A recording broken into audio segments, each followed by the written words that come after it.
ಸಮಯ 5 ಗಂಟೆ ಆಗ್ತಾ ಇದೆ. ಇನ್ನು 1 ತಾಸು ಮತದಾನಕ್ಕೆ ಅವಕಾಶ. ದಾವಣಗೆರೆ ದಕ್ಷಿಣ ಹಾಗೂ ಬಾಗಲಕೋಟೆ ವಿಧಾನಸಭಾ ಕ್ಷೇತ್ರಗಳ ಉಪಚುನಾವಣೆಯ ಮತದಾನ ಕೊನೆಯ ಹಂತಕ್ಕೆ ಬರ್ತಾ ಇದೆ. ಎರಡೂ ಕಡೆಗಳಲ್ಲಿ ಭರ್ಜರಿ ಮತದಾನದ ಮಾಹಿತಿಗಳಿದ್ದಾವೆ. ಎಷ್ಟು ಪರ್ಸೆಂಟ್ ಮತದಾನ ಆಯಿತು ಅನ್ನೋದು ಖಚಿತವಾಗಿ ಗೊತ್ತಾಗೋದು ರಾತ್ರಿಯ ವೇಳೆಗೆ.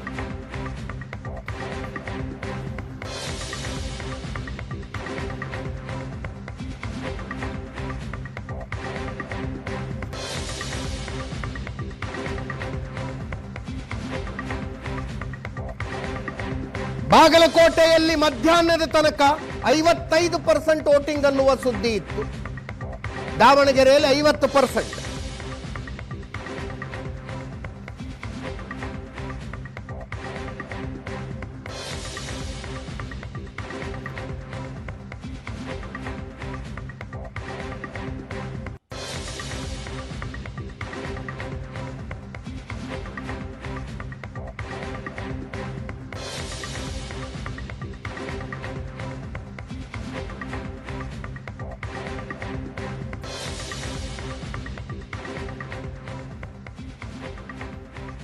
ಮಧ್ಯಾಹ್ನ 3 ಗಂಟೆ ತನಕದ ಮತದಾನದ ಮಾಹಿತಿ.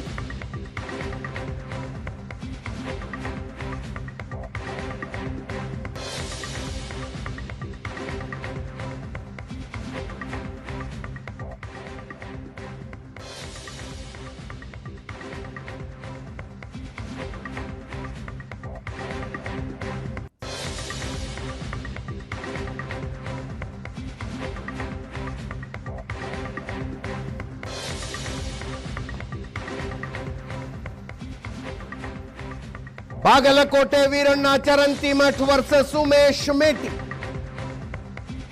ನೇರ ಹಣಾಹಣಿ ಇದೆ.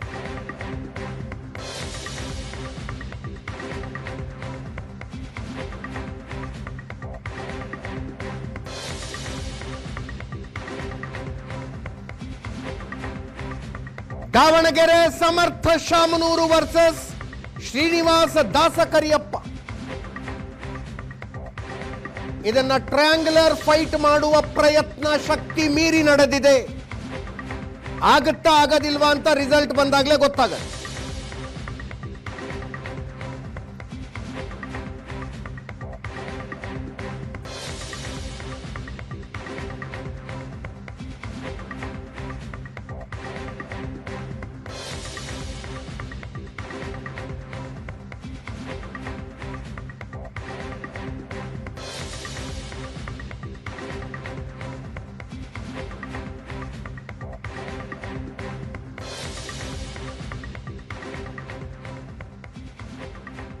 ಮಧ್ಯಾಹ್ನ 3 ಗಂಟೆ ತನಕ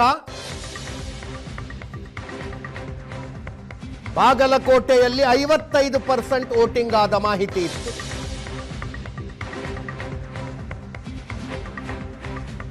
ದಾವಣಗೆರೆಯಲ್ಲಿ 50%.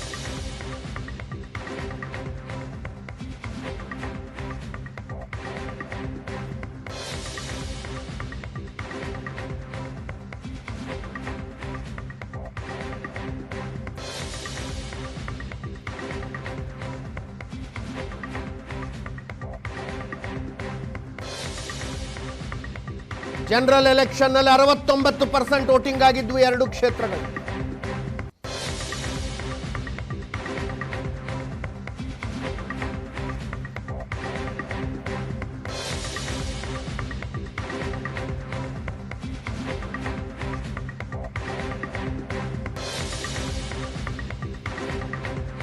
ದಾವಣಗೆರೆಯಲ್ಲಿ ಇಬ್ಬರು ಪ್ರಮುಖ ಅಭ್ಯರ್ಥಿಗಳಿಗೆ ದಾವಣಗೆರೆ ದಕ್ಷಿಣ ಕ್ಷೇತ್ರದಲ್ಲಿ ಮತದಾನದ ಹಕ್ಕೇ ಇಲ್ಲ. ಇಬ್ರು ದಾವಣಗೆರೆ ಉತ್ತರ ಕ್ಷೇತ್ರದವರು. ಸಮರ್ಥ ಶಾಮನೂರು ಮತ್ತು ಶ್ರೀನಿವಾಸ ದಾಸಕರಿಯಪ್ಪ.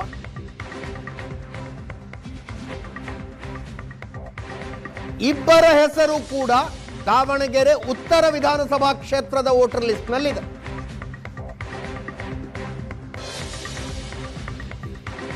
ಎಸ್ಡಿಪಿಐ ಅಭ್ಯರ್ಥಿ ಅಫ್ಸರ್ ಕೊಡ್ಲಿಪೇಟೆ ಅವ್ರದ್ದು ವೋಟಿಂಗ್ ಇಲ್ಲ.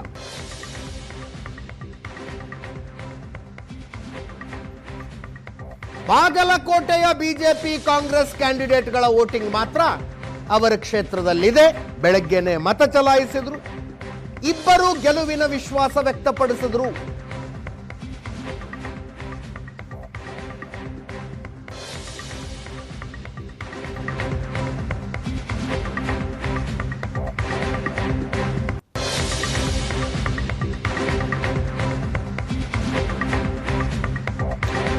ಶ್ರೀನಿವಾಸ್ ದಾಸಕರಿಯಪ್ಪ ಹಾಗೂ ಸಮರ್ಥ ಶಾಮನೂರು.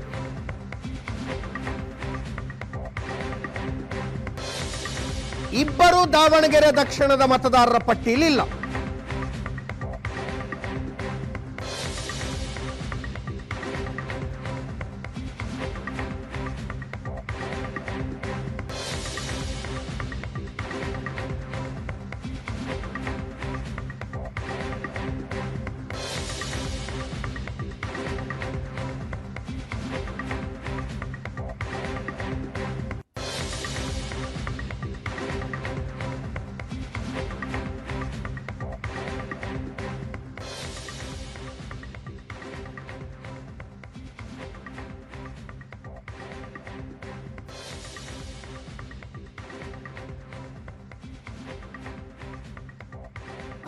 ಇವತ್ತು 166ನೇ ಬೂತಿನಲ್ಲಿ ಮತದಾನವನ್ನು ಮಾಡಿ ಬಂದಿದ್ದೀನಿ.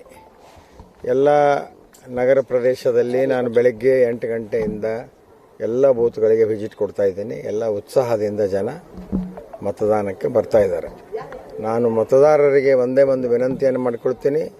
ನಿಮ್ಮ ಅಮೂಲ್ಯವಾದ ಮತ ಅದನ್ನು ಬೇಗನೆ ಅತಿ ಹೆಚ್ಚು ಸಂಖ್ಯೆಯಲ್ಲಿ ಹೋಗಿ ನೀವು ಮತದಾನ ಮಾಡಿ. ಹೆಚ್ಚು ಸಂಖ್ಯೆಯಲ್ಲಿ ಮತದಾನ ಮಾಡಿದಷ್ಟು ಕೂಡ ಭಾರತೀಯ ಜನತಾ ಪಕ್ಷ ಇಲ್ಲಿ ಗೆಲ್ಲೋದಕ್ಕೆ ಅವಕಾಶ ಹೆಚ್ಚಿರ್ತದೆ, ಅಂತರ ಜಾಸ್ತಿ ಆಗ್ತದೆ. ನೀವು ದಯವಿಟ್ಟು ಎಲ್ಲ ಮತದಾರರು ಇವತ್ತಿನ ದಿನ ಯಾವುದೇ ಕೆಲಸ ಇದ್ರೂ ಬಿಟ್ಟು ಮೊದಲು ಮತದಾನವನ್ನು ಮಾಡಬೇಕು ಅಂತ ಹೇಳಿ ನಾನು ವಿನಂತಿಯನ್ನು ಮಾಡಿಕೊಡ್ತೇನೆ. ಈ ಚೆನ್ನಾಗಿದೆ, ರೂರಲ್ ಚೆನ್ನಾಗಿದೆ, ಸಿಟಿಯಲ್ಲಿ ಚೆನ್ನಾಗಿದೆ, ಉತ್ಸಾಹದಿಂದ ಬಂದಿದೆ. ಕಾಂಗ್ರೆಸ್ ಪರ ಗಾಳಿ ಇದೆ, ಹಿಂಗೆ ಚೆನ್ನಾಗಿದೆ. ಎಷ್ಟು ಲೀಡ್ ನಿರೀಕ್ಷೆ ಮಾಡ್ತೀರಿ? ನೋಡೋಣ, ಈಗ 15ರಿಂದ 20 ಸಾವಿರ ಇರ್ಬೋದು, ಅಷ್ಟು ಆಗ್ಬೋದು. ಸರ್ಕಾರ ಕಾರ್ಯಕ್ರಮ ಕೊಟ್ಟಿದ್ದು ನೋಡ ನಮಗೆ ಇವತ್ತು ಇಷ್ಟು ಪರವಾಗಿದೆ. ನಾವೇ ಆರಿಸಿ ಬರೋದು. ನಮ್ಮ ತಂದೆ ಮೇಲೆ ಇಟ್ಟು ಪ್ರೀತಿ. ನಮ್ಮ ತಂದೆ ಇಲ್ಲ ಅಂದ್ರೆ ನಮ್ಮ ಚುನಾವಣೆ ಮಾಡೋಕ್ಕಾಗಲ್ಲ. ನೀವೊಬ್ರು ಯಾರು ಬರ್ಬೇಕಂದ್ರೆ ನಮ್ಮ ತಂದೆ ಜಾಗದಲ್ಲಿ ಅಂತ ಅವ್ರು ಬಂದು ಚುನಾವಣೆ ಮಾಡಿದ್ದಾರೆ. ಚೆನ್ನಾಗಿದ್ದಾರೆ. ಎರಡು ಕ್ಷೇತ್ರಗಳಲ್ಲಿ ಮತದಾರರ ಉತ್ಸಾಹ ಕಾಣಿಸ್ತಾ ಇದೆ.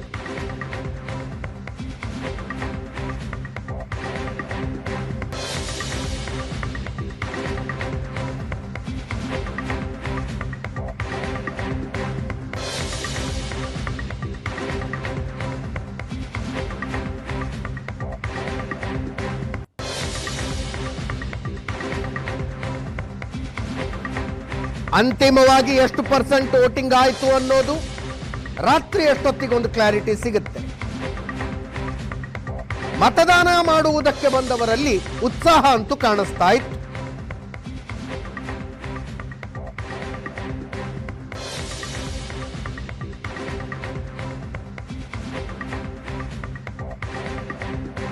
ಚೆನ್ನಾಗೈತಿ ವಾತಾವರಣ ಅಂತ ಮಾಡ್ಬೋದು ಸರ್. ನಾವು ಅವರು ಚೆನ್ನಾಗಿದ್ದಾರೆ, ಇವರು ಚೆನ್ನಾಗಿದ್ದಾರೆ. ನಮ್ಮ ಹಂಚಿಕೆ ಏನಕ್ಕಂತ ಅದು ಮಾಡೇ ಹೋಗ್ಬೋದು. ಅಷ್ಟು ಬಿಡ್ರೆ ಏನು ಮಾಡೋಕ್ಕಾಗಲ್ಲ. ಸಾಯಂಕಾಲ 6 ಗಂಟೆ ತನಕ ರೆಡಿ ಇರ್ತೀವಿ ಕ್ಯೂನಲ್ಲಿ. ಓಟ್ ಹಾಕೋದು ನಮ್ಮ ಕರ್ತವ್ಯ. ಅದು ಯಾವ್ದಾರು ಇಲ್ಲಿ ಚೆನ್ನಾಗಿದೆ, ವ್ಯವಸ್ಥೆ ಎಲ್ಲ ಚೆನ್ನಾಗಿದೆ, ಅಷ್ಟೇ ಸರ್. That is all. ಜನ ಮುಂದೆ ಭಗವಂತದ್ದು ಕರ್ತವ್ಯ ಐತಿ, ಮಾಡೋದು ಮಾಡಬೇಕು, ಹಾಕೋದು ಹೋಗೋದು. ಮತ್ತು ಹಿಂಗೆ ಒಂದು 10 ನಿಮಿಷ ಕಾಯಬೇಕು, ಕಾದು ಓಟ್ ಹಾಕಿ ಹೋಗ್ಕೋಬೇಕು. ಫಸ್ಟ್ ಟೈಮ್ ವೋಟ್ ಹಾಕಿರೋದು ಬಹಳ ಖುಷಿ ಆಯ್ತು. ಫಸ್ಟ್ ಸ್ಕೂಲಲ್ಲಿ ID ಕಾರ್ಡ್ ನೋಡ್ತಾ ಇದ್ದೆ, ಇವಾಗ ವೋಟರ್ ID ಇದೆ ನಮ್ಮ ಹತ್ರ. ಬಹಳ ಖುಷಿ ಆಗ್ತಾ ಇದೆ, ಎಕ್ಸ್ಪೀರಿಯನ್ಸ್ ಆಯ್ತು. ಫಸ್ಟ್ ಟೈಮ್ ವೋಟ್ ಹಾಕಿ ಎಲ್ಲರೂ ಬಂದು ವೋಟ್ ಹಾಕ್ರಿ, ಚೆನ್ನಾಗುತ್ತೆ. ಸೆಲೆಕ್ಟ್ ಮಾಡ್ರಿ, ನೀವು ಕೂಡ ಸೆಲೆಕ್ಟ್ ಮಾಡಿ, ಎಲ್ಲರಿಗೆ ನೋಡಿ ವೋಟ್ ಹಾಕ್ರಿ. ಅದು ಒಂಥರ ಖುಷಿ, ಅದು ಹೇಳಕ್ಕಾಗಲ್ಲ. ಚೆನ್ನಾಗಿದೆ ಹಾಕಕ್ಕೆ. ಎಲ್ಲರೂ ಬಂದು ವೋಟ್ ಹಾಕ್ರಿ. ಒಂದ್ ಹಬ್ಬ ರೀತಿ ಇದೆ, ಬಂದ್ ಸೆಲೆಕ್ಟ್ ಮಾಡಿ ವೋಟ್ ಹಾಕ್ರಿ. ಇದೇ ಫಸ್ಟ್ ಟೈಮ್ ನೋಡಿರೋದು, ಚೆನ್ನಾಗಿತ್ತು. ಭಯ ಗಿಯ ಏನೂ ಆಗಿಲ್ಲ. ಬಂದು वोट हाकरी खुशी आई तो अस्ते हमारे लिए कौन अच्छा भविष्य फ्यूचर में कौन ये करती हमना उनको जीता हमना ईद रह सका या को नहीं है और डालो हमना चॉइस करो हमना कौन अच्छा दिखती उनको डालो ಏನ್ ಹೇಳ್ತೀರಿ ಜನರಿಗೆ ಅನಾರೋಗ್ಯ ಇದ್ರೂ ಬಂದು ವೋಟ್ ಮಾಡಿರಿ ವೋಟ್ ಮಾಡಿ ಬಂದೆ ನಾನು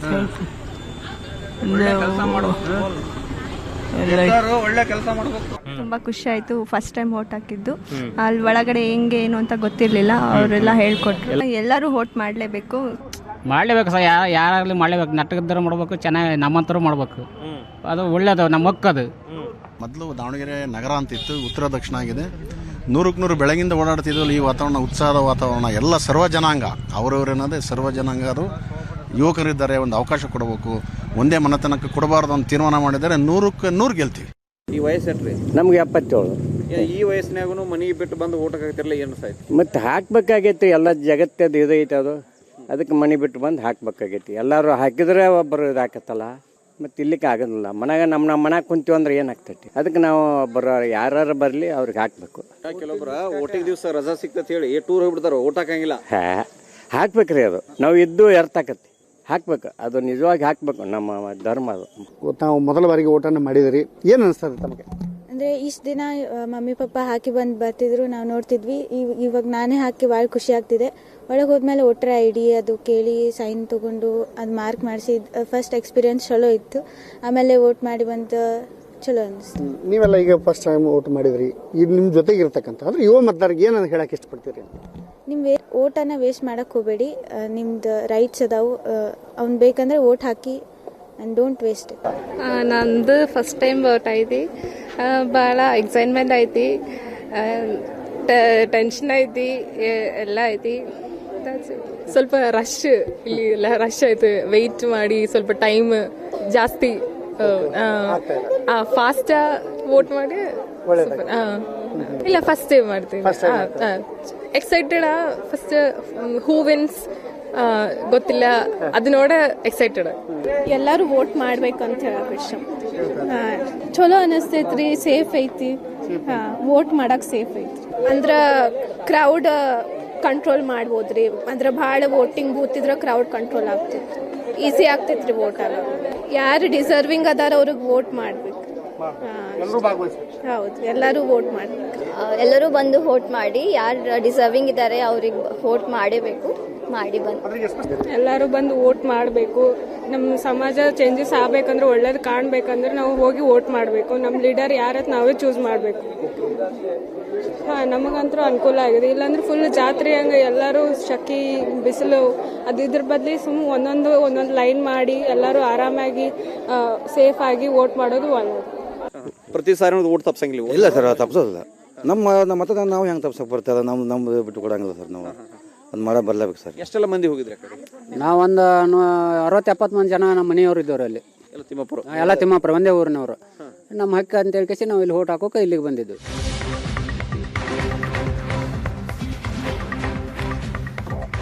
ದಾವಣಗೆರೆಯಲ್ಲಿ ಓಟಿಗಾಗಿ ದುಡ್ಡಿಗಾಗಿ ಓಟ್.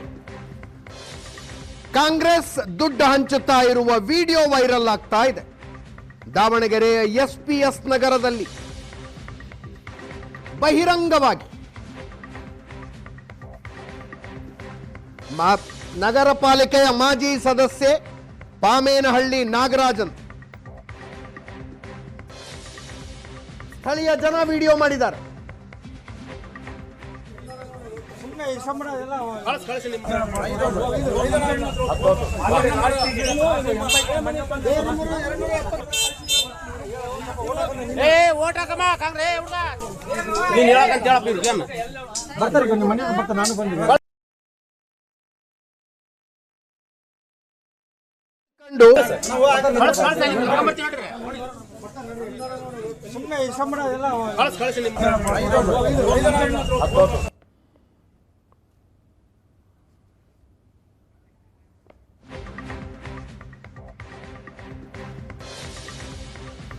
ವೋಟರ್ ಲಿಸ್ಟ್ ಕೈಯಲ್ಲಿ ಹಿಡಿದು ಹೆಸರು ಕೂಗಿ ಕರೆದು ದುಡ್ಡು ಕೊಡ್ತಾ ಇದ್ದದ್ದ ದೃಶ್ಯ.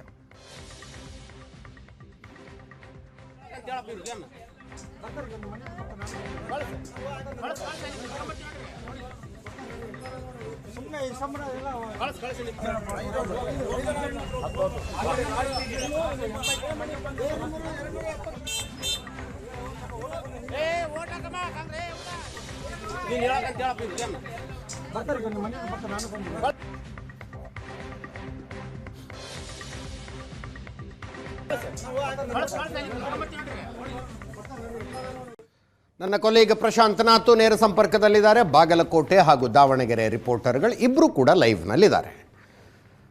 ಮಾಂತೇಶ್, ಹೆಂಗಿದೆ ಉತ್ಸಾಹ ಕಾಣಿಸ್ತಾ ಇದೆಯಾ? ಯಾವ್ಯಾವ ಸಮುದಾಯದ ವಾರ್ಡ್ಗಳಿರುವ ಭಾಗದಲ್ಲಿ ಎಷ್ಟೆಷ್ಟರ ಮಟ್ಟಿಗೆ ಉತ್ಸಾಹ ಇದೆ ಅದೇನಾದ್ರು ಅಬ್ಸರ್ವ್ ಮಾಡಕ್ಕೆ ಕಾಣಿಸ್ತಾ ಇದೆಯಾ? ಅಜಿತ್, ಏನು ಬೆಳಗ್ಗೆಯಿಂದಲೂ ಮತದಾನದ ಪ್ರಕ್ರಿಯೆ ಆರಂಭವಾಯಿತು. ಆವಾಗಿನಿಂದ 3 ಗಂಟೆವರೆಗೂ ಸಹ ಮತದಾನದ ಪ್ರಮಾಣ ಅಷ್ಟರ ಮಟ್ಟಿಗೆ ಆಗಿರಲಿಲ್ಲ. ಅಂದರೆ ಮತಗಟ್ಟೆಗಳತ್ತ ಜನರು ಹೆಚ್ಚಿಗೆ ಬರ್ತಾ ಇರಲಿಲ್ಲ.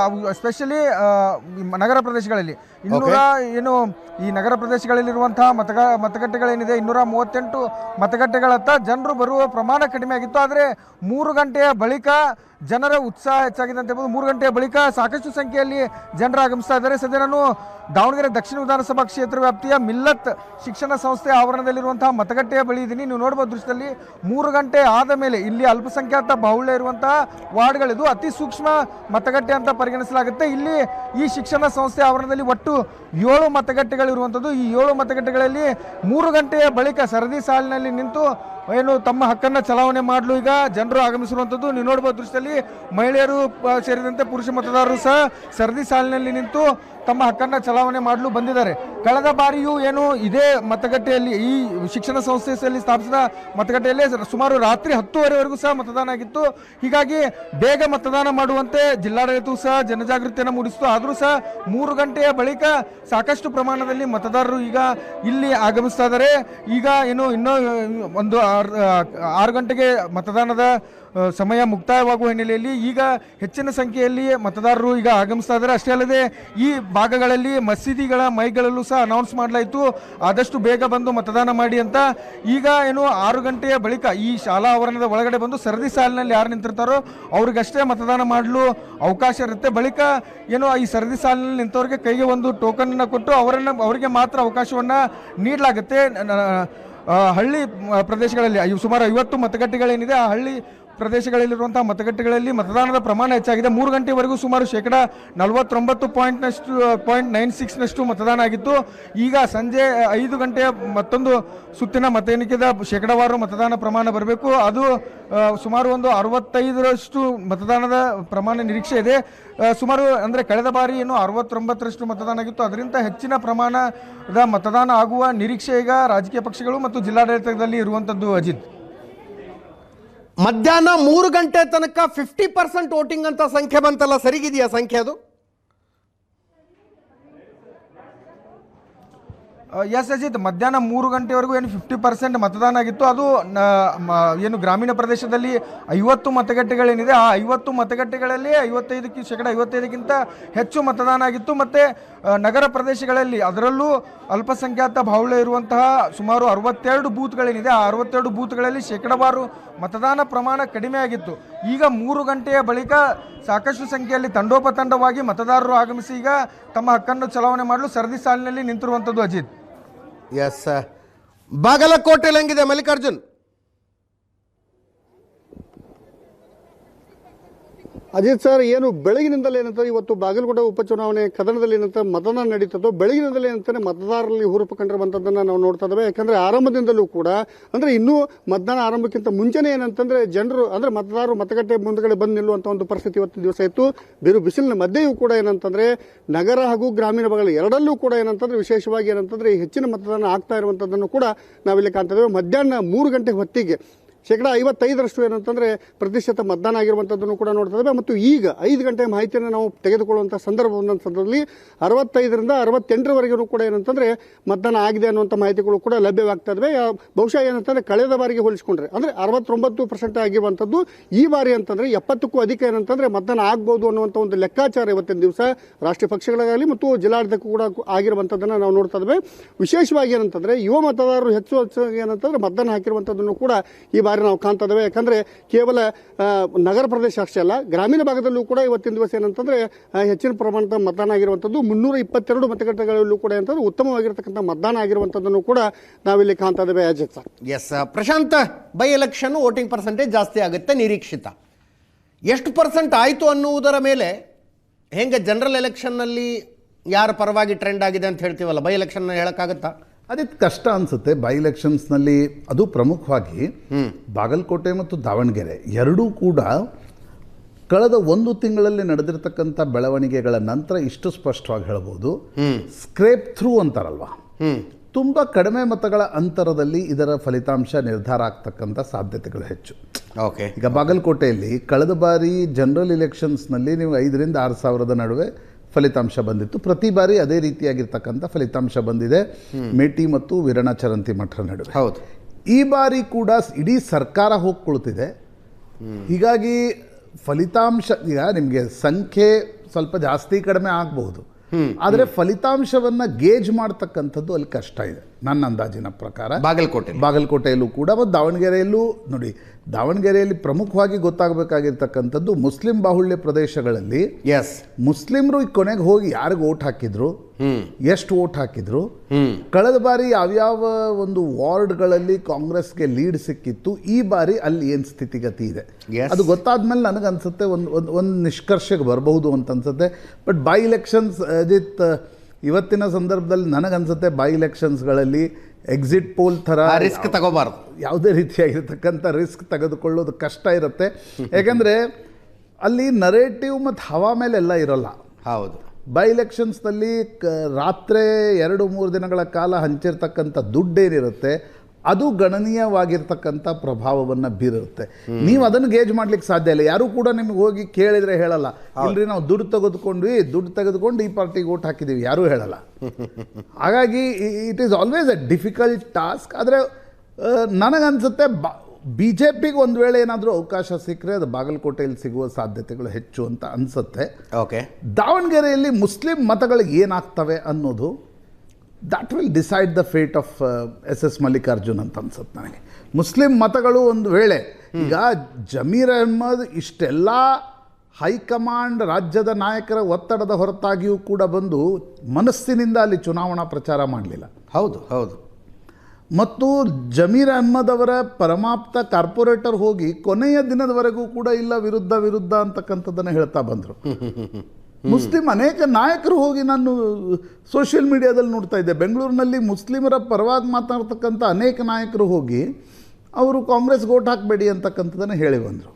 ಸೊ ಅದರ ಇಂಪ್ಯಾಕ್ಟ್ ಆನ್ ಗ್ರೌಂಡ್ ಏನಿದೆ ಅಂತಕ್ಕಂಥದ್ದು ಪ್ರಾಯಶಃ ಗೇಜ್ ಮಾಡೋದು ಕಷ್ಟ. ಕಾಂಗ್ರೆಸ್ನಲ್ಲೊಂದು ವಾತಾವರಣ ಇದೆ, ಇಲ್ಲ ದಾವಣಗೆರೆ ತುಂಬ ಸುಲಭವಾಗಿ ಒನ್ ಸೈಡೆಡ್ ವಿಕ್ಟ್ರಿ ಇದೆ.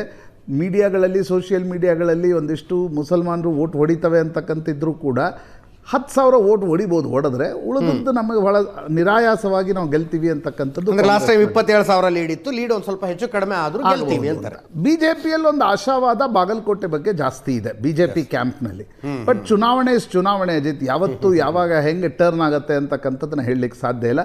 ನನಗನ್ಸುತ್ತೆ ಇಡೀ ಮತದಾನದ ಪ್ರಕ್ರಿಯೆ ಮುಗಿದ ನಂತರ ನಾವು ನಾಳೆ ಪಾರ್ಟಿ ರೌಂಡ್ಸ್ನಲ್ಲಿ ಒಂದು ನಿಷ್ಕರ್ಷೆಗೆ ಅಥವಾ ಒಂದಿಷ್ಟು ಎಕ್ಸ್ಪರ್ಟ್ಸ್ಗಳ ಜೊತೆ ಸ್ಥಳೀಯವಾಗಿ ಮಾತನಾಡಿದ ನಂತರ ಒಂದು ರಾತ್ರಿ ಮಾತಾಡೋದಕ್ಕೆ ಸಾಧ್ಯ ಆಗುತ್ತೆ. ನಾಳೆ ಒಂದು ಅಂದಾಜು ಹೇಳ್ಬಹುದು. ಎಸ್, ಕರ್ನಾಟಕದ 2 ವಿಧಾನಸಭಾ ಕ್ಷೇತ್ರಗಳಿಗೆ ಉಪಚುನಾವಣೆಗಳು ಜೊತೆಗೆ ಪಂಚರಾಜ್ಯ ಚುನಾವಣೆಗಳು ಕೂಡ ನಡೀತಾ ಇದೆ. ಆ 5 ರಾಜ್ಯಗಳ ಪೈಕಿ 3 ರಾಜ್ಯಗಳಿಗೆ ಇವತ್ತೇ ಮತದಾನ.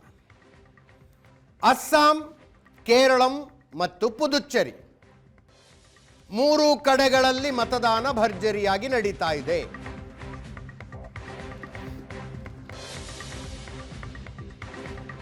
6 ಗಂಟೆಯ ತನಕ ಮತದಾನ. 3 ರಾಜ್ಯ ಸೇರಿಸಿದ್ರೆ 299 ವಿಧಾನಸಭಾ ಕ್ಷೇತ್ರಗಳಾಗ್ತವೆ. 5,09,00,000 ಮತದಾರರು 3 ರಾಜ್ಯ ಸೇರಿಸಿ. ಕೇರಳದಲ್ಲಿ ಇಲ್ಲಿ ತನಕ 63% ಮತದಾನ ಆಗಿದೆ ಅನ್ನೋ ಮಾಹಿತಿ ಇದೆ. ಅಸ್ಸಾಂನಲ್ಲಿ ಮಧ್ಯಾಹ್ನ 3 ಗಂಟೆಯಷ್ಟೊತ್ತಿಗಾಗಲೇ 76% ವೋಟಿಂಗ್ ಆಗಿಬಿಟ್ಟಿತ್ತು. ಪುದುಚೇರಿಯಲ್ಲಿ ಇಲ್ಲಿ ತನಕ 72% ವೋಟಿಂಗ್ನ ಮಾಹಿತಿ.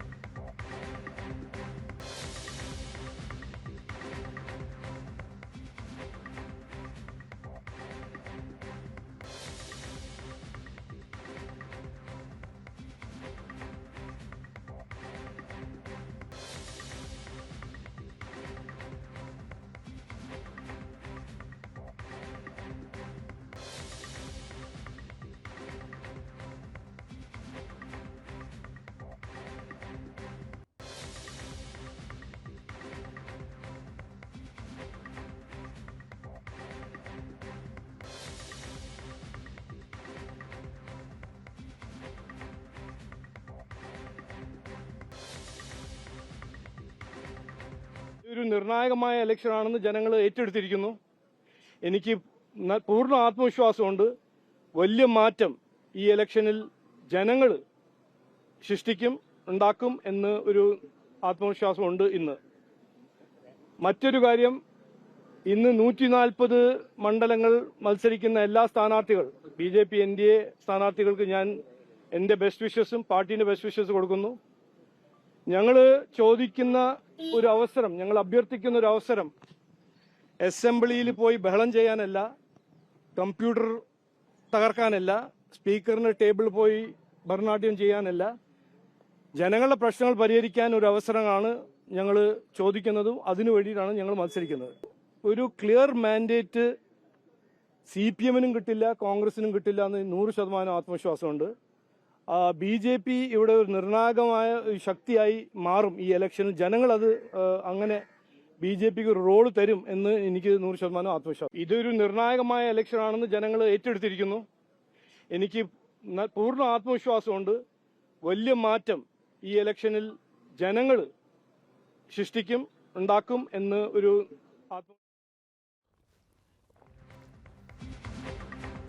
ಮೂರು ರಾಜ್ಯಗಳಲ್ಲಿ ಮತದಾನ ನಡೀತಾ ಇದೆ. ಇನ್ನೊಂದು ಗಂಟೆ ಬಾಕಿ. ಕರ್ನಾಟಕದಲ್ಲಿ ಬೈ ಎಲೆಕ್ಷನ್ ಮುಗಿದ ನಂತರ ಕಾಂಗ್ರೆಸ್ನಲ್ಲಿ ಪೊಲಿಟಿಕಲ್ ಆಕ್ಟಿವಿಟಿಗಳು ಜಾಸ್ತಿ ಆಗ್ತವ ಅಂಥದ್ದೊಂದು ಚರ್ಚೆ ಇದೆ.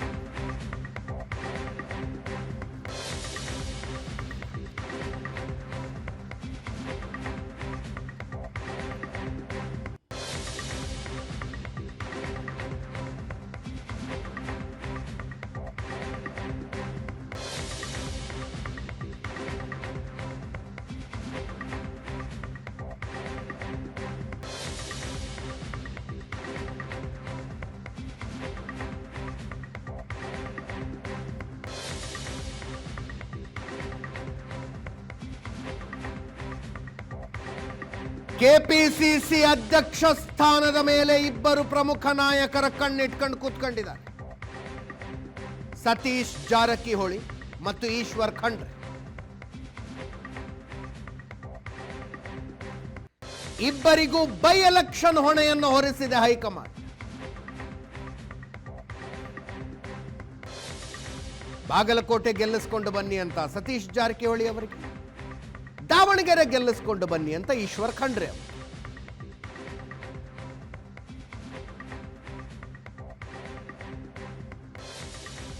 ಈ ಟಾಸ್ಕ್ನಲ್ಲಿ ಯಾರು ಸಫಲರಾಗ್ತಾರೆ, ಯಾರು ವಿಫಲರಾಗ್ತಾರೆ?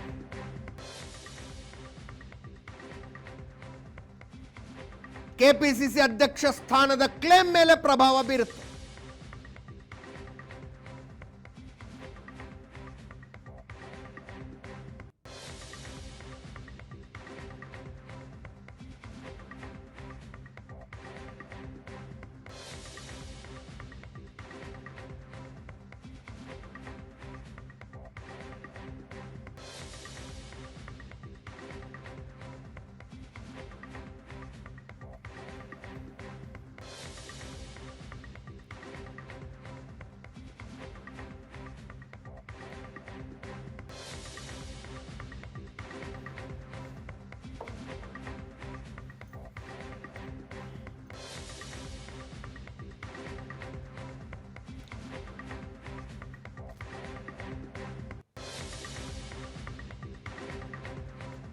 ಮತ್ತೊಮ್ಮೆ ನನ್ನ ಕೊಲೀಗ ಪ್ರಶಾಂತ್ ನಾಥು ನೇರ ಸಂಪರ್ಕದಲ್ಲಿದ್ದಾರೆ. Prashanth, 5 state election result national politics ಮೇಲೆ ಏನು ಪ್ರಭಾವ ಬೀರುತ್ತೆ ಅದನ್ನು ಆಮೇಲೆ ಚರ್ಚೆ ಮಾಡೋಣ. ಈ ಬೈ ಎಲೆಕ್ಷನ್ನ ರಿಸಲ್ಟು ಸ್ಟೇಟ್ ಪಾಲಿಟಿಕ್ಸ್ ಮೇಲೆ ಏನು ಪರಿಣಾಮ ಬೀರುತ್ತೆ? ಅದಕ್ಕೆ ನಾವು ಅನೇಕ ಬಾರಿ ಇದನ್ನು ಚರ್ಚೆ ಮಾಡಿದ್ದೀವಿ. ಒಂದು ವೇಳೆ 2 ಸ್ಥಾನಗಳನ್ನು ಕಾಂಗ್ರೆಸ್ ಗೆದ್ದುಕೊಂಡ್ರೆ ಕಾಂಗ್ರೆಸ್ ನಿಶ್ಚಿತವಾಗಿ ಒಂದು ಫೀಲ್ ಗುಡ್ ಫ್ಯಾಕ್ಟರಲ್ಲಿ ಇರುತ್ತೆ. ಹೌದು. ಬಟ್ ನಾಯಕತ್ವದ ಬದಲಾವಣೆಯ ಚರ್ಚೆಯ ಮೇಲೆ ಅದರ ಪರಿಣಾಮ ನಲಿಫೈ ಆಗುತ್ತೆ ಅಂತ ನನಗನ್ಸುತ್ತೆ 2 ಸೀಟ್ ಗೆದ್ದರೆ. ಓಕೆ. ಯಾಕಂದರೆ ಈಗ ನೀವು 1 ಸೀಟನ್ನು ಸಿದ್ದರಾಮಯ್ಯನವ್ರು ಗೆಲ್ಲಿಸ್ಕೊಂಡು, ಇನ್ನೊಂದು ಸೀಟನ್ನು DK ಶಿವಕುಮಾರ್ ಗೆಲ್ಲಿಸ್ಕೊಂಡ್ರು. ಮತ್ತೆ ಪ್ರಶ್ನೆ ಬರುತ್ತೆ, ಹಾಗಿದ್ದಲ್ಲಿ ಈಗ ಮೇ 4ರ ನಂತರ DK ಶಿವಕುಮಾರ್ಗೆ ಅಧಿಕಾರವನ್ನು ಸಿದ್ದರಾಮಯ್ಯನವರು ಬಿಟ್ಟುಕೊಡ್ತಾರಾ? ಹೌದು. ಆ ಚರ್ಚೆಗೆ ಕಾಂಟ್ರಿಬ್ಯೂಷನ್ ಆಫ್ ಬೈ ಎಲೆಕ್ಷನ್ಸ್ 2 ಗೆದ್ರೆ ಏನು ಭಾಳ ದೊಡ್ಡ ಪ್ರಮಾಣದಲ್ಲಿ ಇರಲ್ಲ ನನ್ನ ಅಂದಾಜಿನ ಪ್ರಕಾರ. ಅಂದರೆ ಬೈ ಇಲೆಕ್ಷನ್ ರಿಸಲ್ಟೇ ಅದು ತೀರ್ಮಾನ ಮಾಡುತ್ತೆ ಅಂತಕ್ಕಂಥದ್ದೇನಿರಲ್ಲ. ಇರಲ್ಲ. ಓಕೆ. ಬಟ್ ಮೇ 4ರ ನಂತರ ನಿಶ್ಚಿತವಾಗಿ ನಾಯಕತ್ವದ ಬದಲಾವಣೆಯ ಚರ್ಚೆ ಹೊಸ ಸ್ವರೂಪದಲ್ಲಿ, ಹೊಸ ಆಯಾಮದಲ್ಲಿ, ಹೊಸ ಡೆಸಿಬಲ್ ಲೆವೆಲ್ ಒಡನೆ ಆರಂಭ ಆದರೂ ಆಶ್ಚರ್ಯ ಇಲ್ಲ. ಒಂದು ವೇಳೆ ಹೈಪೊಥೆಟಿಕಲಿ ಕಾಂಗ್ರೆಸ್ ಏನಾದರೂ ಇಲ್ಲಪ್ಪ ದಾವಣಗೆರೆ ಗೆದ್ದು ಬಾಗಲಕೋಟೆ ಸೋತ್ರೆ ಡಿ ಕೆ ಶಿವಕುಮಾರ್ ನಿಶ್ಚಿತವಾಗಿ ಒಂದು ಫೈಲ್ ತೆಗೆದುಕೊಂಡು ದಿಲ್ಲಿಗೆ ಹೋಗ್ತಾರೆ. ನೋಡಿ, ಕುರುಬ ಕ್ಯಾಂಡಿಡೇಟ್ ಕೊಟ್ಟರು, ಹೌದು, ಸಿದ್ದರಾಮಯ್ಯನವರ ಸಮುದಾಯದ, ಸಿದ್ದರಾಮಯ್ಯನವರ ಬೆಂಬಲಿಗ ಕುಟುಂಬಕ್ಕೆ ಟಿಕೆಟನ್ನು ಕೊಟ್ಟರು ಕೂಡ ಗೆಲ್ಲಿಸ್ಕೊಳ್ಳೋಕೆ ಸಾಧ್ಯ ಆಗಿಲ್ಲ. ಹೀಗಾಗಿ 28ಕ್ಕೆ ನೀವು ಅವ್ರ ನಾಯಕತ್ವದಲ್ಲಿ ಹೋಗ್ತೀನಿ ಅಂತಿದ್ರಿ, ಅವರ ಶಕ್ತಿ ಸಾಮರ್ಥ್ಯ ಕುಂದಿರಬಹುದು. ಹೈಪೋಥೆಟಿಕಲಿ ಹೇಳ್ತಿದ್ದೀನಿ ನಾನು. ಅಂದರೆ ಕಾಂಗ್ರೆಸ್ ಹಾಗೆ ಕೇಳುವುದಕ್ಕೆ ಒಂದು ಫೈಲ್ ತಗೊಂಡು ದಿಲ್ಲಿಗೆ ಹೋಗೋದಕ್ಕೆ ಒಂದು ಅವಕಾಶ ಸಿಗುತ್ತೆ. ಇಫ್ ಇಟ್ ಹ್ಯಾಪನ್ ರಿವರ್ಸ್, ಅಂದರೆ ಇಲ್ಲಪ್ಪ ದಾವಣಗೆರೆಯಲ್ಲಿ ಮುಸ್ಲಿಂ ಮತಗಳೇ ನಾವು ಅಂದುಕೊಂಡಿದ್ದಕ್ಕಿಂತ ಜಾಸ್ತಿ ಅದು ಡಿವೈಡ್ ಆಗಿ ದಾವಣಗೆರೆಯಲ್ಲಿ ಏನಾದರೂ ಸಂಭವಿಸಿದ್ರೆ ಆಗ ನಿಶ್ಚಿತವಾಗಿ ಸತೀಶ್ ಜಾರಕಿಹೊಳಿ, ಜಮೀರ್ ಅಹ್ಮದ್ ಖಾನ್ ಇವರು ಅಂದರೆ ಇವರು ಫೈಲ್ ತೆಗೆದುಕೊಂಡು ಹೋಗ್ತಾರೆ, ಡಿ ಕೆ ಶಿವಕುಮಾರ್ ಒಂದು ಫೈಲ್ ತೆಗೆದುಕೊಂಡು ಹೋಗ್ತಾರೆ. ಏನಂದರೆ ಇಲ್ಲ ನೋಡಿ, ಮುಸ್ಲಿಂ ಅಭ್ಯರ್ಥಿ, ಮುಸ್ಲಿಂ ಸಮುದಾಯದ ಜೊತೆಗೆ ನಿಲ್ಲಿಲ್ಲ, ಅದಕ್ಕೆ ಕಾರಣ ಜಮೀರ್ ಅಹ್ಮದ್ ಖಾನ್ ಕೇರಳಕ್ಕೆ ಹೋಗಿ ಕೂತಿದ್ರು, ಕೆ ಸಿ ವೇಣುಗೋಪಾಲ್ರ ಜೊತೆ ಪ್ರಚಾರದಲ್ಲಿದ್ದರು, ಇಲ್ಲಿ ಬರಲಿಲ್ಲ ಅನ್ನೋದನ್ನು ಡಿ ಕೆ ಹೇಳಿದರೆ, ಸಿದ್ದರಾಮಯ್ಯನವರ ಪರವಾಗಿ ಹೇಳಲಾಗುತ್ತೆ ನೋಡಿ, ಮುಸ್ಲಿಂ ಸಮುದಾಯ ಡಿ ಕೆ ಶಿವಕುಮಾರ್ ಕೊಡಿಸಿರ್ತಕ್ಕಂಥ ಅಭ್ಯರ್ಥಿಗೆ ಏನು ಟಿಕೆಟ್ ಕೊಡಿಸಿದ್ದಾರೆ, ಆ ಅಭ್ಯರ್ಥಿ ಜೊತೆ ನಿಂತಿಲ್ಲ ಅಂತಂದರೆ ಇಮ್ಯಾಜಿನ್ ಮುಂದೆ ಏನಾಗ್ಬೋದು ಅನ್ನೋದನ್ನು ಸಿದ್ದರಾಮಯ್ಯನವರ ಬಣ ಹೇಳುತ್ತೆ. ಸೊ ನಿಶ್ಚಿತವಾಗಿ ಇದೊಂದು ರೀತಿಯಾಗಿರ್ತಕ್ಕಂಥ, ಅಂದರೆ ಬೈ ಇಲೆಕ್ಷನ್ನ ರಿಸಲ್ಟ್ ಹೇಗೆ ಬರ್ತವೆ ಅನ್ನೋದು ಅದು ಮುಂದಿನ ರಾಜಕಾರಣದ ಮೇಲೆ, ನಾಯಕತ್ವ ಬದಲಾವಣೆಯ ಚರ್ಚೆಯ ಮೇಲೆ ತನ್ನದೇ ಆಗಿರ್ತಕ್ಕಂಥ ಒಂದು ಇಂಪ್ಯಾಕ್ಟನ್ನು ಹೊಂದಿರಬಹುದು, ಒಂದು ವೇಳೆ ಹೈಪೋಥೆಟಿಕಲಿ ಇದೆಲ್ಲ ನಡೆದರೆ. ಇಲ್ಲವಾದಲ್ಲೂ ಕೂಡ ಅಜಿತ್, ಏನೂ ನಡೆದಿಲ್ಲಪ್ಪ, 2 ಸೀಟನ್ನು ಕಾಂಗ್ರೆಸ್ ಕಂಫರ್ಟಬಲಿ ಗೆದ್ದುಕೊಂತು. ಮೇ 4ರ ನಂತರ ಈಗ ಹೈಕಮಾಂಡ್ ಯಾವ ಪೊಸಿಷನ್ನಲ್ಲಿರುತ್ತೆ ಅನ್ನೋದು ಕೂಡ ಕರ್ನಾಟಕದ ನಾಯಕತ್ವ ಬದಲಾವಣೆಯ ಮೇಲೆ ಚರ್ಚೆ. ಹೌದು. ಫಾರ್ ಎಕ್ಸಾಂಪಲ್, ಈಗ ಕೇರಳದಲ್ಲಿ ಒಂದು ಕಂಫರ್ಟಬಲ್ ಗೆಲುವು, ತಮಿಳುನಾಡಿನಲ್ಲಿ DMK ಜೊತೆ ಮತ್ತೊಮ್ಮೆ ಸರ್ಕಾರ ರಚಿಸ್ತಕ್ಕಂಥದ್ದು, ಅಸ್ಸಾಂನಲ್ಲಿ ಒಂದೋ ಬಿಜೆಪಿಯನ್ನು ಸೋಲಿಸೋದು ಅಥವಾ ಬಿಜೆಪಿ ಜೊತೆಗಿರ್ತಕ್ಕಂಥ ಗ್ಯಾಪ್ ಏನು ಕಳೆದ ಬಾರಿ ಇತ್ತು ಅದನ್ನು ಕಡಿಮೆ ಮಾಡ್ಕೊಳ್ಳೋದು. ಇದು ಸಾಧ್ಯ ಆದರೆ, ಪುದುಚೇರಿಯಲ್ಲಿ ಒಂದು ವೇಳೆ ಏನಾದರೂ ಅಧಿಕಾರ ಹಿಡಿಯುವಲ್ಲಿ ಸಾಧ್ಯ ಆದರೆ, ಒಂದು ನರೇಟಿವ್ನಲ್ಲಿ ಕಾಂಗ್ರೆಸ್ಗೆ ನಿಶ್ಚಿತವಾಗಿ ಕಾಂಗ್ರೆಸ್ ಹೈಕಮಾಂಡ್ ಪ್ರಬಲ ಅಂತಕ್ಕಂಥದ್ದಾಗತ್ತೆ. ಆಗ ಕಾಂಗ್ರೆಸ್ ಹೈಕಮಾಂಡ್ ಏನು ತೀರ್ಮಾನವನ್ನು ತೆಗೆದುಕೊಳ್ಳುತ್ತೆ ಅನ್ನೋದು ಕೂಡ ಒಂದು ಬಹುಮುಖ್ಯವಾಗಿರ್ತಕ್ಕಂಥ ಸಂಗತಿ. ಆನ್ ದ ಕಾಂಟ್ರರಿ, ಏನೇನು ಫ್ಯಾಕ್ಟರ್ಸ್ಗಳಿರಬಹುದು, ಕೇರಳದಲ್ಲಿ ಒಂದು ವೇಳೆ ಕಾಂಗ್ರೆಸ್ ಸೋತ್ರೆ ಕೆ ಸಿ ವೇಣುಗೋಪಾಲ್ರ ಸಾಮರ್ಥ್ಯದ ಬಗ್ಗೆ ಕೂಡ ಪ್ರಶ್ನಾರ್ಥಕ ಚಿಹ್ನೆಗಳು ಹೇಳ್ತವೆ. ಇಡೀ ದೇಶದಲ್ಲಿ ಮಾತಾಡ್ತೀರಿ, ನಿಮ್ಮ ರಾಜ್ಯವನ್ನು ಗೆಲ್ಲಿಸ್ಕೊಳ್ಳೋಕ್ಕಾಗಲಿಲ್ಲ. ಎಸ್, ಕೆ ಸಿ ವೇಣುಗೋಪಾಲ್ ಯಾರಿಗೆ ಹೆಚ್ಚು ಪರವಾಗಿದ್ದಾರೆ, ಅವರು ಸಿದ್ದರಾಮಯ್ಯನವರು ಪರವಾಗಿದ್ದಾರೆ ಅನ್ನೋದು ಕಾಂಗ್ರೆಸ್ ಒಳ ಸೋರ್ಸಸ್ಗಳು ಹೇಳ್ತವೆ. ಸುರ್ಜೇವಾಲಾ ಡಿ ಕೆ ಶಿವಕುಮಾರ್ ಪರವಾಗಿ ಜಾಸ್ತಿ ಇದ್ದಾರೆ. ಹೀಗಾಗಿಯೇ ಸಿದ್ದರಾಮಯ್ಯನವರು ಒಂದು 4-5 ತಿಂಗಳ ಹಿಂದೆ ದಿಲ್ಲಿಗೆ ಹೋಗಿ ರಾಹುಲ್ ಗಾಂಧಿ ಹತ್ರವೇ ಸುರ್ಜೇವಾಲಾ ವಿರುದ್ಧ ಕಂಪ್ಲೇಂಟ್ ಮಾಡಿ ಬಂದಿದ್ರು. ಈಗ ಸುರ್ಜೇವಾಲಾ ಬೆಂಗಳೂರಿನಲ್ಲಿ ಬಂದು ಕುಳಿತು ಜಮೀರ್ ಅಹ್ಮದ್ ಖಾನ್ ನಾಮಪತ್ರ ಹಿಂತೆಗೆತಕ್ಕೆ ಹೋಗಲಿಲ್ಲ ಅನ್ನೋ ಸುದ್ದಿ ಏನಿದೆ ಅಲ್ವಾ, ಅದರ ಮೂಲ ಸಿದ್ದರಾಮಯ್ಯನವರು ಸುರ್ಜೇವಾಲಾ ವಿರುದ್ಧ ಹೋಗಿ ಕಂಪ್ಲೇಂಟ್ ಕೊಟ್ಟಿದ್ದರಿಂದನೂ ಶುರುವಾಗುತ್ತದು. So Surjewala versus K C Venugopal ಏನಿದೆ ಅಲ್ವಾ, ಅದರ ಇಂಪ್ಯಾಕ್ಟ್ ಕರ್ನಾಟಕದಲ್ಲಿ ಏನು ಅಂತಕ್ಕಂಥದ್ದು ಕೂಡ ಬಹಳ ಮುಖ್ಯ ಆಗುತ್ತೆ. ಇದೆಲ್ಲದರ ಹೊರತಾಗಿ ಇದನ್ನೆಲ್ಲ ಒಂದು ಕ್ಷಣ ಪಕ್ಕಕ್ಕಿಟ್ಟರು, ನನಗನ್ಸುತ್ತೆ ಡಿ ಕೆ ಶಿವಕುಮಾರ್ ಮೇ 4ರ ನಂತರ ಇನ್ನಷ್ಟು ಡೆಸ್ಪರೇಟ್ ಆಗ್ತಾರೆ. ಕಾಂಗ್ರೆಸ್ ಹೈಕಮಾಂಡ್ ಏನೂ ಮಾಡದೆ ಹೋದರೆ ಇನ್ನಷ್ಟು ಫ್ರಸ್ಟ್ರೇಟ್ ಕೂಡ ಆಗ್ಬೋದು.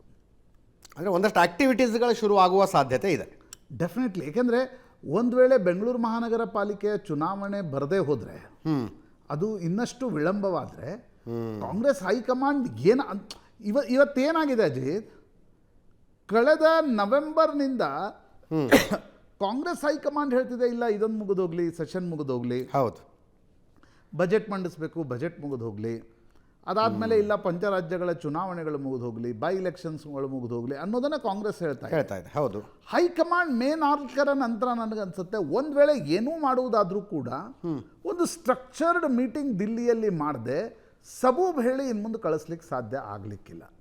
ಹೌದು, ನಾನು ಅದರ ಅರ್ಥ ಇಲ್ಲ ಈಗ ನೋಡಿ, ಡಿ ಕೆ ಶಿವಕುಮಾರ್ಗೆ ಶಾಸಕರ ಬೆಂಬಲ ಇದ್ದಿದ್ದೇ ಆದಲ್ಲಿ, ದೊಡ್ಡ ಪ್ರಮಾಣದಲ್ಲಿ 80-90 ಶಾಸಕರ ಬೆಂಬಲ ಇದ್ದಿದ್ದೇ ಆದಲ್ಲಿ ಅವರು ಇಷ್ಟು ದಿನ ಕಾಯ್ತಾನೂ ಇರಲಿಲ್ಲ. ಹೌದು, ಒಂದು ರೌಂಡ್ ಪರೇಡ್ ಮಾಡಿಸ್ಬಿಟ್ಟಿರ್ತೀವಿ, ಒಂದು ಸಲ ಟ್ರೈ ಮಾಡ್ತಾ ಇದ್ದೆ.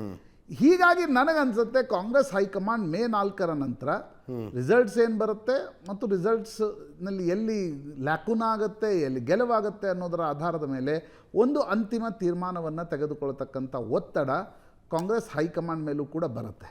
ಸಿದ್ದರಾಮಯ್ಯನವ್ರನ್ನೆಲ್ಲ ನೀವು ಈಗ ನೀವು ನೋಡಿ 28ರವರೆಗೆ ಮುಂದುವರಿಬೇಕು ಅನ್ನೋದನ್ನು ಯಾರೂ ಬಹಿರಂಗವಾಗಿ ಹೇಳಲ್ಲ. ಬಟ್ ಇಲ್ಲ, ಇದು ಮುಗಿದು ಹೋಗಲಿ, ಅದು ಮುಗಿದು ಹೋಗಲಿ. ಹೌದು, ಈಗ ನೆಕ್ಸ್ಟ್ ಸಿದ್ದರಾಮಯ್ಯನವ್ರ ಬಳಿ ಇರ್ತಕ್ಕಂಥ ಅಸ್ತ್ರ ನನಗನ್ಸೋದು ಜಾತಿ ಗಣತಿ. ಜಾತಿ ಗಣತಿಯ ಅಸ್ತ್ರವನ್ನು ಅವರೇನಾದರೂ ಹೊರಗೆ ತೆಗೆದ್ರೆ ಆಗ ಏನಾಗುತ್ತೆ ಅಂತಕ್ಕಂಥದ್ದು ಕೂಡ ಬಹಳ ಮುಖ್ಯವಾಗಿರ್ತಕ್ಕಂಥ ಸಂಗತಿ. ಮತ್ತು ದಾವಣಗೆರೆ ಏನಾದರೂ ಡಿ ಕೆ ಶಿವಕುಮಾರ್ ಕಂಫರ್ಟಬಲಿ ಗೆದ್ದರೆ ಅವರು ಇನ್ನಷ್ಟು ಎಂಬೋಲ್ಡನ್ಡ್ ಆಗ್ತಾರೆ. ಹೌದು, ಮತ್ತು ಡಿ ಕೆ ನೋಡಿ, ಇದರಲ್ಲಿ ಏನಿದೆ, ಸಿದ್ದರಾಮಯ್ಯನವರು ಕೂಡ ಪಟ್ಟನ್ನು ಸಡಿಲಿಸ್ತಾ ಇಲ್ಲ, ಡಿ ಕೆ ಶಿವಕುಮಾರ್ ಕೂಡ ಬಿಡ್ತಾ ಇಲ್ಲ. ಹೈಕಮಾಂಡ್ ಏನು ಯೋಚನೆ ಮಾಡ್ತಾ ಇದೆ, ನೀವಿಬ್ಬರು ಡಿಸೈಡ್ ಮಾಡಿ ಅಂತ. ಅವರಿಬ್ಬರು ಡಿಸೈಡ್ ಮಾಡೋದಾದರೆ ರಾಷ್ಟ್ರೀಯ ಪಕ್ಷದಲ್ಲಿ ಹೈಕಮಾಂಡ್ನ ಅವಶ್ಯಕತೆ ಇರಲ್ಲ.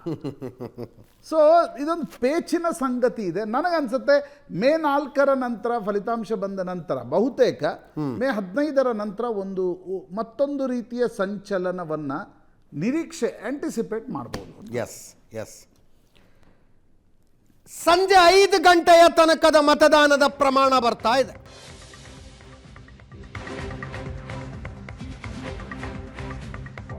ಇನ್ನು ಕೆಲವೇ ನಿಮಿಷಗಳ ಬಾಕಿ ಇದ್ದಾವೆ ಮತದಾನಕ್ಕೆ. 6 ಗಂಟೆಯ ಒಳಗೆ ಮತದಾನದ ಕ್ಯೂನಲ್ಲಿ ಯಾರ್ಯಾರು ಇರ್ತಾರೋ ಅವರಿಗೆ ವೋಟ್ ಹಾಕೋದಕ್ಕೆ ಅವಕಾಶ ಮಾಡಿಕೊಡ್ಲಾಗುತ್ತೆ. ರಾತ್ರಿ ಎಷ್ಟೋ ತನಕ ಆದರೂ ಪರವಾಗಿಲ್ಲ.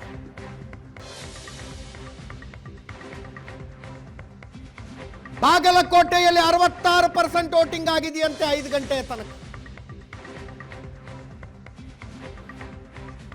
ದಾವಣಗೆರೆ ದಕ್ಷಿಣದಲ್ಲಿ 63%.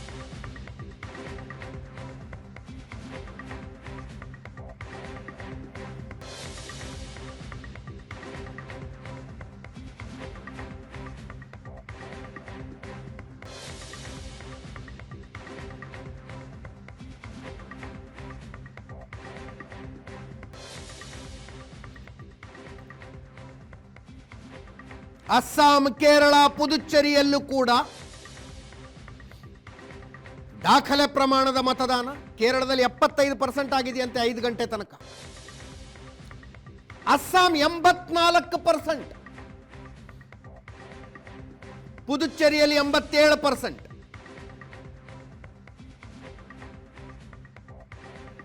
ವೋಟಿಂಗ್ ಪರ್ಸೆಂಟೇಜ್ ಈ ಪ್ರಮಾಣದಲ್ಲಿ ಹೆಚ್ಚಾಗುವುದಕ್ಕೆ ಕಾರಣ SIR ಕೂಡ ಒಂದು.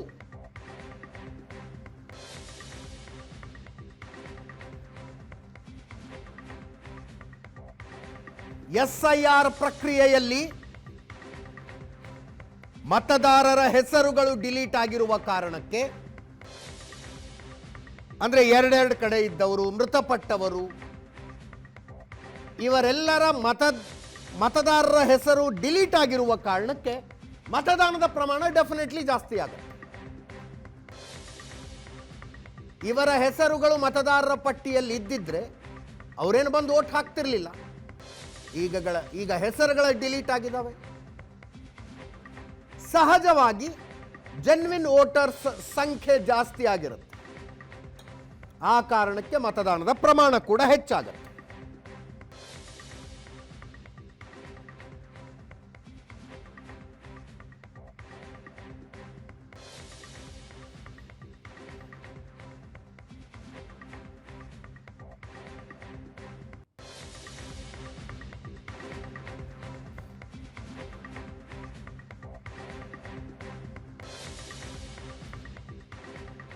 ನಮ್ಮ ಪಕ್ಕದ ರಾಜ್ಯ ತಮಿಳುನಾಡಿನಲ್ಲೂ ವಿಧಾನಸಭಾ ಚುನಾವಣೆಗಳು ನಡೀತಾ ಇದ್ದಾವೆ.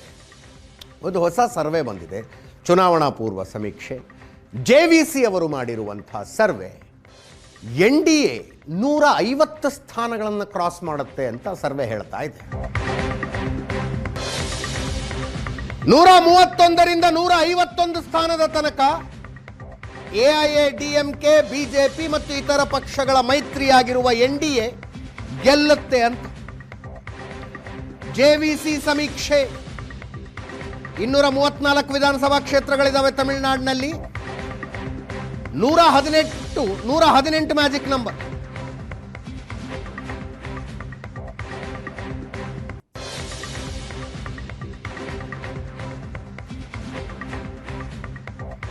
ಈ ವರದಿಯನ್ನು ಬಿಜೆಪಿ ರಾಷ್ಟ್ರೀಯ ಸಂಘಟನಾ ಪ್ರಧಾನ ಕಾರ್ಯದರ್ಶಿ BL ಸಂತೋಷ್ ಅವರು ಟ್ವೀಟ್ ಮಾಡಿದ್ದಾರೆ.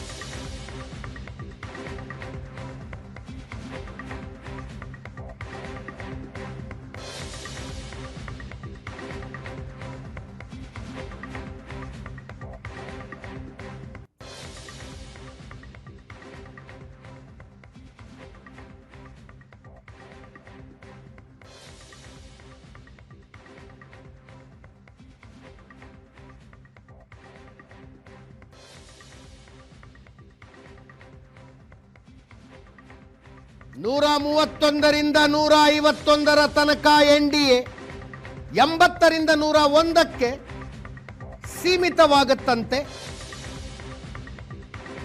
DMK, ಕಾಂಗ್ರೆಸ್ ಮತ್ತು ಇತರ ಪಕ್ಷಗಳನ್ನು ಒಳಗೊಂಡಿರುವ ಮೈತ್ರಿ.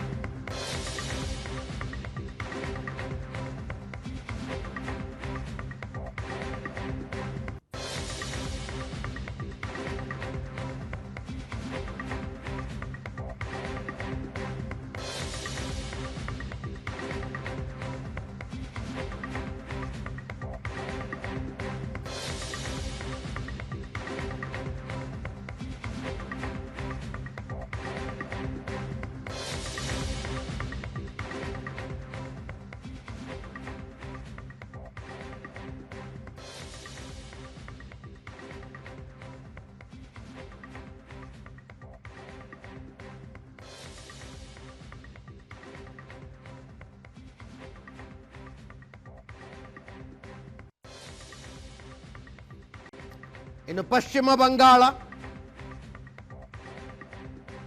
ಬಹುಶಃ ಪಂಚರಾಜ್ಯಗಳ ಚುನಾವಣೆಯಲ್ಲಿ ಅತಿ ಹೆಚ್ಚು ಕುತೂಹಲ ಇರದೆ ಪಶ್ಚಿಮ ಬಂಗಾಳದ ಬಗ್ಗೆ ಅನ್ಸುತ್ತೆ.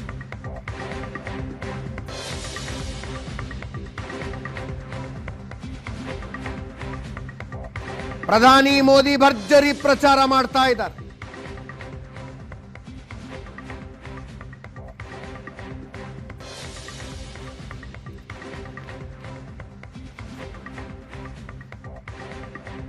ಆರು ಗ್ಯಾರಂಟಿ ಘೋಷಣೆ ಮಾಡುದು.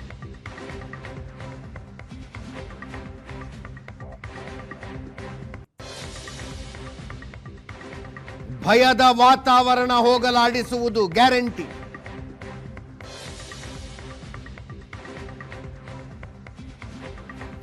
ಸರ್ಕಾರಿ ವ್ಯವಸ್ಥೆಯಲ್ಲಿ ಜನಸಾಮಾನ್ಯರಿಗೆ ಸರ್ಕಾರ ಉತ್ತರದಾಯಿಯಾಗಿರುತ್ತೆ. ಎರಡನೇ ಗ್ಯಾರಂಟಿ ಅಂತ. ಹಗರಣ, ಭ್ರಷ್ಟಾಚಾರ, ಹೆಣ್ಣು ಮಕ್ಕಳ ಮೇಲಿನ ದೌರ್ಜನ್ಯ ಎಲ್ಲ ಕೇಸ್ ಫೈಲ್ಗಳನ್ನು ರೀಓಪನ್ ಮಾಡಿ ತನಿಖೆ ಮಾಡಿಸ್ತಾರಂತೆ. ಮತ್ತೊಂದು ಗ್ಯಾರಂಟಿ.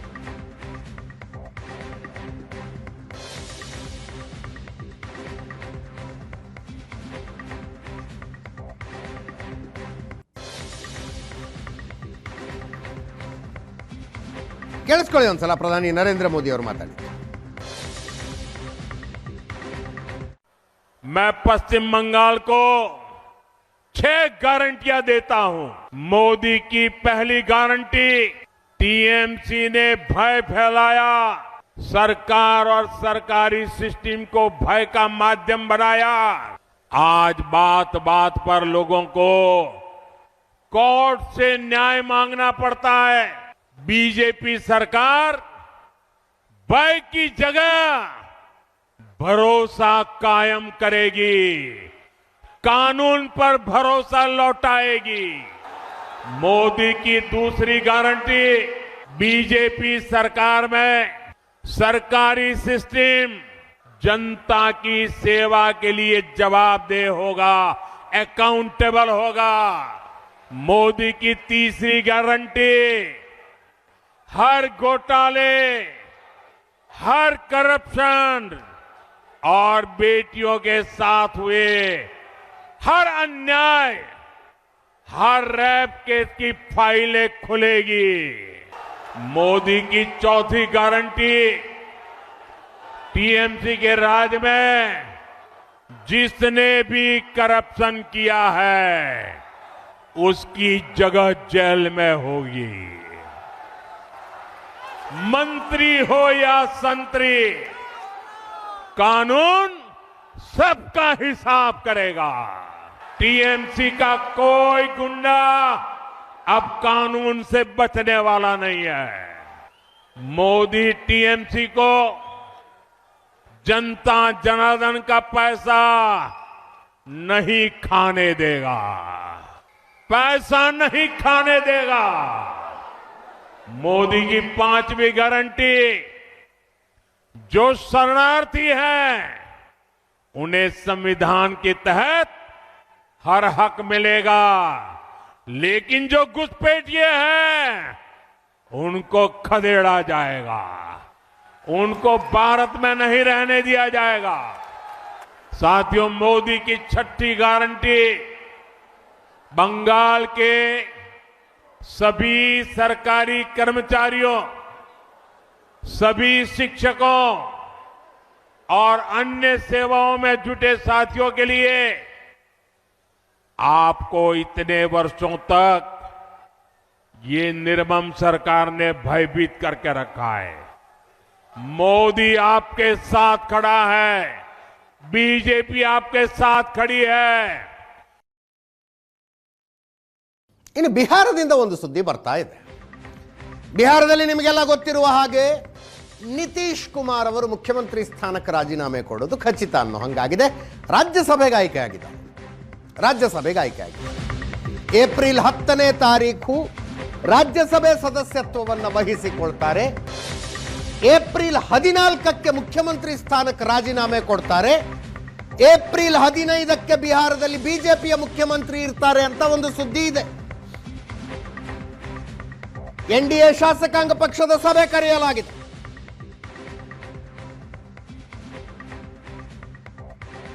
ಹಾಲಿ ಉಪಮುಖ್ಯಮಂತ್ರಿ ಸಾಮ್ರಾಟ್ ಚೌಧರಿ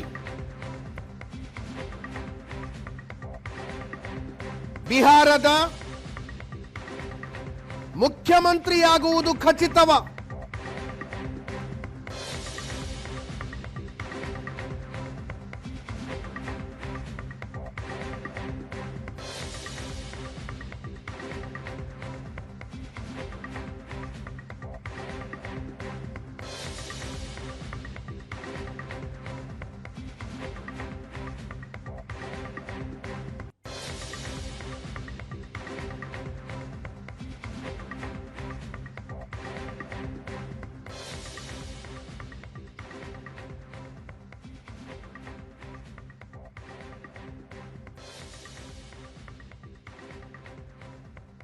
ಬಿಹಾರಕ್ಕೆ ಬಿಜೆಪಿ ಮುಖ್ಯಮಂತ್ರಿಯಾಗುವ ಮುಹೂರ್ತ ಹತ್ತಿರಕ್ಕೆ ಬಂದಂತೆ ಕಾಣಿಸ್ತಾ ಇದೆ.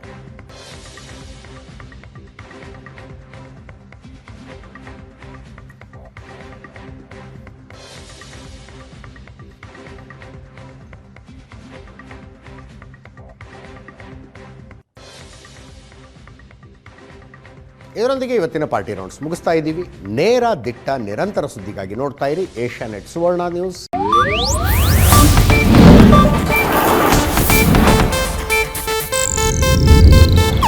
ಇದು ಏಷ್ಯಾನೆಟ್ ನ್ಯೂಸ್ ನೆಟ್ವರ್ಕ್ ಪ್ರಸ್ತುತಿ.